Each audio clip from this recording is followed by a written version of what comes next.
Madalas nating naririnig na experience is the best teacher. Pero bakit nga ba importante ang experience? Isa sa dahilan kung bakit mahalaga ang experience ay ang pagkatuto mula rito. May tinatawag na experiential learning.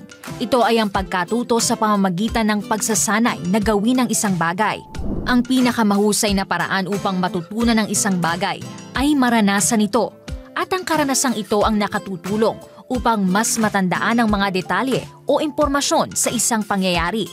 Bukod dito, nakatutulong ang mga karanasan sa buhay na matukoy kung ano ang kakayahan ng isang tao at kung papaano ito mapalalago. Sa pamamagitan ng karanasan, nagkakaroon tayo ng mas malalim na pag-unawa sa ating kakayahan at habang nagkakaroon tayo ng karanasan sa iba't ibang sitwasyon, nakatatanggap tayo ng feedback mula sa ibang tao at nakatutulong ito upang ating matukoy kung saan tayo mahusay na nakagagawa at alin pa ang mga dapat nating pagsanayan. Nakatutulong din ang experiences na mapataas ang self-esteem o pagpapahalaga sa sarili. Dahil kung ating nakikita na ang mga bagay na ating pinagsasanayang gawin ay nagbubunga, nagbibigay ito ng kumpiyansa na mas lalo pa nating pagbutihin at sanayin ang ating kakayahan. Dagdag pa rito, ang experiences ay nakatutulong ma-develop ang critical thinking.